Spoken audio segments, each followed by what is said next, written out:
A cruise may not seem the most obvious way to explore countries like Sri Lanka and India, but for Noble Caledonia guests, small ship destination cruising offers many advantages.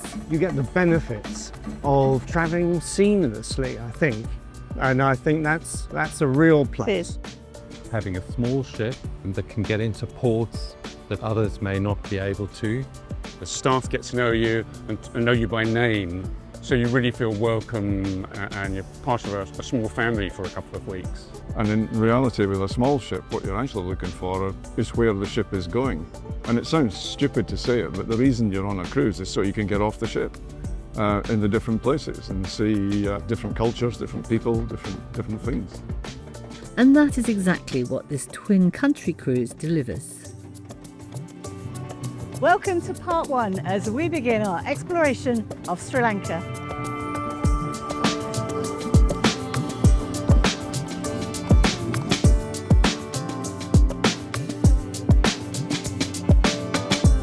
For first-time visitors to the capital, a city tour of Colombo is a must, and there is plenty to see.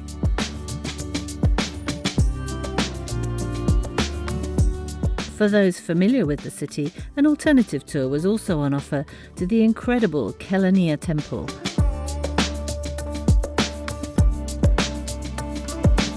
Of necessity in the capital, we were docked in the largest and busiest port in the Indian Ocean. The constant movement of containers making fascinating viewing out on deck. In terms of size, our next port in Gaul could not have been more different. Well, this is another prime example of why small ship cruising wins every time. Don't know if you can see, but just behind me, the Hebridean Sky is docked over in the fishing harbour. We came in at dawn this morning alongside all the fishing boats, where the big ships simply cannot dock. Then we just came by bus around the bay, just a 15-minute ride to get us to the fort, the star attraction in Gaul, to start nice and early before the heat of the day gets too much.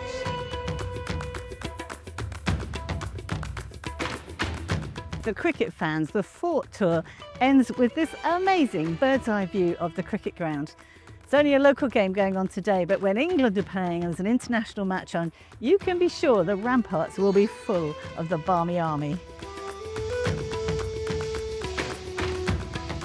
Gaul is a lovely town to explore independently, and free time in the afternoon gave everyone a chance to do their own thing.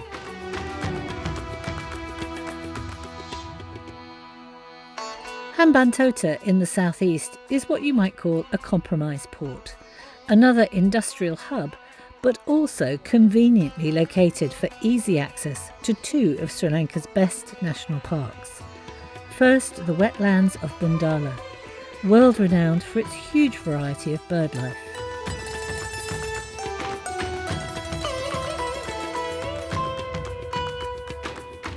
And then the big one, Yala National Park, where, if you're very lucky, you may spot a leopard, but at the very least we'll see elephants and much more besides.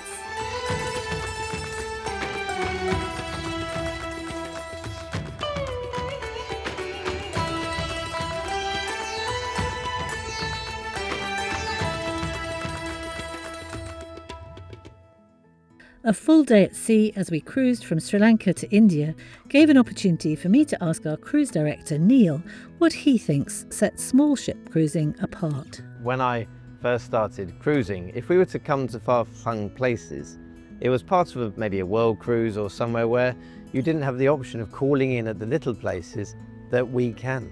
As this cruise does, we go to Colombo, we go to Mumbai, but we're filling in all the gaps in between, and that gives a much more rounded picture of the places that we're visiting. When we arrive in each port, you don't necessarily have to come on the excursions. They are included in the price, but it's entirely up to you. You may see where we are and think you'd rather stay in the port area. There could be a nearby beach, there could be areas in the little town that you want to go to.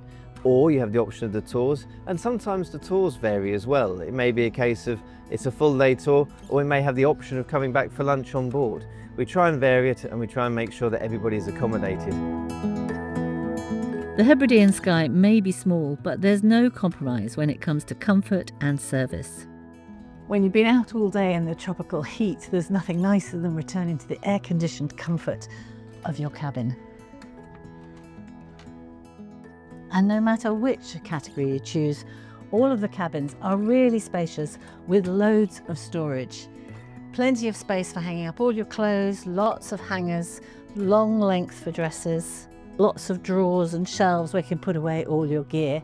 And once you've unpacked, you can slide your cases under the bed and forget all about it until the end of the cruise. Public areas include 2 restaurants, both available for all meals, the club bar and adjacent library, and the lounge, also used for social gatherings, briefings and lectures. On this cruise, providing context and helping us make sense of what we were seeing, we had a programme of talks from guest speaker Rear Admiral John Lippiatt. I give a number of talks, and it just depends on the programme. A day like today at sea is magical because people relax a bit but can learn and talk more. But when I'm ashore with them, I can, for instance, we've just been in 2 maritime museums and I've been able to go around and point out specific things. Different nations evolved in different ways, but it's remarkable, the theme, right through to really prehistoric times of how craft at sea have developed. And we were in a museum in Gaul where there were some boats that could have been 1,000 years ago, and yet they're being used today. So we are seeing history in front of our eyes. Our first port of call on the southern India coastline was Cochin, where we had the advantage of an overnight berth and 2 full days to explore. With its Portuguese, Dutch, Arab, Chinese and British influences, Kerala is quite unique in India. Our days were filled with excursions to the famous Kerala backwaters, a thrilling tuk-tuk convoy to a delightful craft village,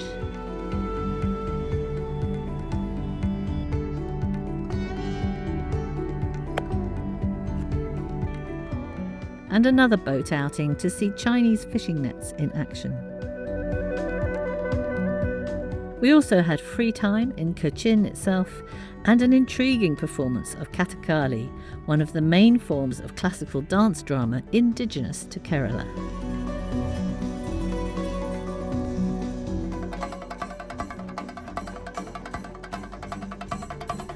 Impressive drumming greeted us into Mangalore, India's 9th largest port, from where 50% of Indian coffee, cashews and spices are exported. How better to understand its importance than with a visit to a local cashew factory? Followed by cultural visits to 2 very different places of worship. Our penultimate stop was Goa, popular with Brits for beach holidays, but offering a lot more besides. As a Portuguese city right up till 1961, when it became the 25th state of the Indian Republic, there's plenty of architectural interest.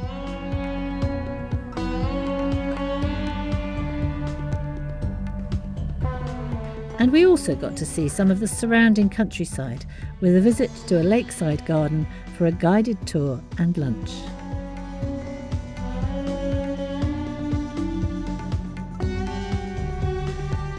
Back on board, I asked my fellow guests how they felt about the pace of the cruise. You feel as though you're going home when you've finished a tour for the day. You can relax, and at the same time you're seeing an awful lot of some lovely countries.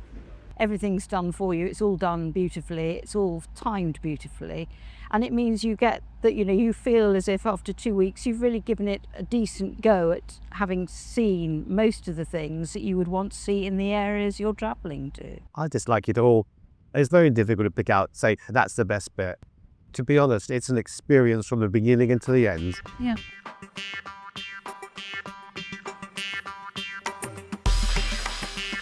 And our end port was Mumbai, where with limited time, a city tour proved the most efficient way to see some of the iconic sights, including a stop at the home of its most famous resident.